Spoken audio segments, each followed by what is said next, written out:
வணக்கம் நேயர்களே, வெற்றி படிக்கட்டில் சந்திப்பதில் மற்றற்ற மகிழ்ச்சி. சில நேரங்களில் நாம் பேச வேண்டிய நேரத்தில் பேசாதிருப்போம், பேசாதிருக்க வேண்டிய நேரத்தில் பேசிக்கொண்டே இருப்போம். ஒரு பேச்சாளர் பெண்களுக்கான முன்னேற்றம், பெண்களுக்கு வாழ்க்கையில் என்னென்ன வழிமுறைகளை நாம் செய்து கொடுக்க வேண்டும், அவர்களும் சமுதாயத்தில் உயர்ந்து நிற்க வேண்டும் என்ற சிறப்பான சொற்பொழிவை பெண்களுக்காக பேசிக் கொண்டிருப்பார். ஆனால் எந்த பெண்களுக்காக பேசுகிறாரோ அவர்களுக்கு எதிர்ப்படையாக அந்த பெண்களெல்லாம் சலசலவென்று பேசிக் கொண்டிருப்பார்கள். பேச வேண்டிய நேரத்தில் பேசாமல், பேசாமல் இருக்க வேண்டிய நேரத்தில் பேசுவார்கள். இதுதான் வாழ்க்கை. அமெரிக்காவில் ஒரு பெரிய நிறுவனம் நாய்களுக்கான உணவை தயாரிக்கின்ற அந்த நிறுவனம் ஏராளமான டாலர்கள் முதலீட்டில் அந்த நிறுவனம் தயாரிப்பில் இறங்கியது. ஆயிரக்கணக்கானவோர் அங்கே வேலை செய்து கொண்டிருந்தார்கள். எல்லா வசதிகளும் இருந்தாலும் அந்த தயாரிப்பு அங்கே அதிகமாக விற்பனையாகவில்லை. எவ்வளவு முயற்சி செய்தும் வியாபாரம் அதிகம் ஆகாததினால் அந்த நிறுவனம் ஒரு சுய சிந்தனையாளரை, ஒரு ஊக்குவிப்பரை அங்கே ஏற்பாடு செய்து, நீங்கள் எல்லோருக்கும் ஊக்கம் கொடுக்க வேண்டும், விநியோகஸ்தர்களுக்கெல்லாம் ஊக்கம் கொடுத்து வியாபாரத்தை நிலைநிறுத்த வேண்டும் என்று வேண்டி கேட்டுக்கொண்டது. ஒரு பெரிய ஹாலில் எல்லோரையும் அழைத்தார்கள்.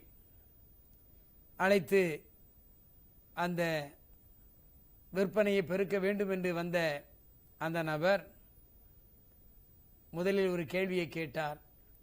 அமெரிக்காவில் நாய்களுக்கான உணவை தயாரிக்கின்ற பெரிய நிறுவனம் எது?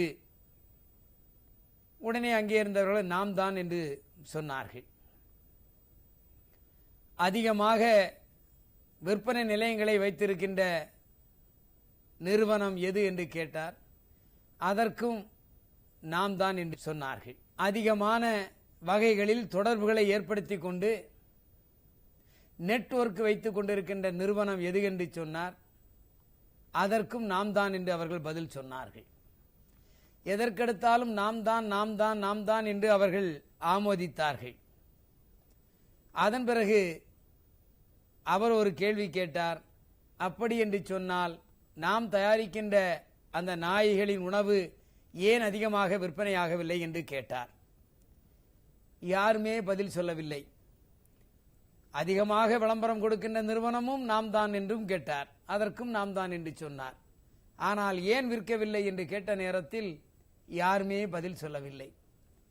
ஒரே ஒருவர் மட்டும் எழுந்து பதில் சொன்னார்.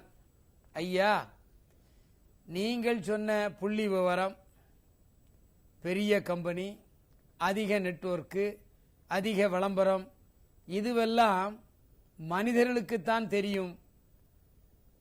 அந்த நாய் உணவை தின்கின்ற நாய்களுக்கு தெரியாது. ஆனால் நாய்களுக்கு மட்டும் ஒன்றே ஒன்று தெரியும். அது தின்கின்ற உணவு சுவையாக இருந்தால் அது அதிகமாக சாப்பிடும். நாம் தயாரிக்கின்ற அந்த உணவு வகைகளை வைத்தால் நாய்கள் முகர்ந்து பார்க்கின்றன, பார்த்துவிட்டு நகர்ந்து செல்லுகின்றன. அப்படி என்று சொன்னால் எப்படி வியாபாரமாகும்?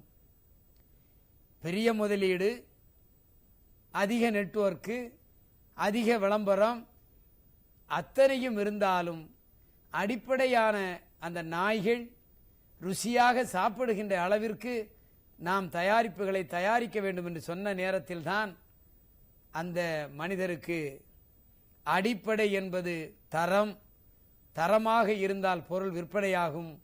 எப்படி 10 மாடி கட்டடமாக இருந்தாலும் அங்கே அஸ்திவாரம் சரியாக இருந்தால்தான், பலமாக இருந்தால்தான் நாம் கட்டடத்தை கட்ட முடியும் என்பது போல அடிப்படை நல்ல தரமான நாய்கள் சாப்பிடுகின்ற உணவை தயாரித்தால்தான் நாம் வெற்றி பெறுவோம் என்ற நிலையை உணர்ந்து மீண்டும் நிலையை மாற்றி அவர்கள் நல்ல தரமானதை தயாரித்து வெற்றியாளராக மாறினார்கள்.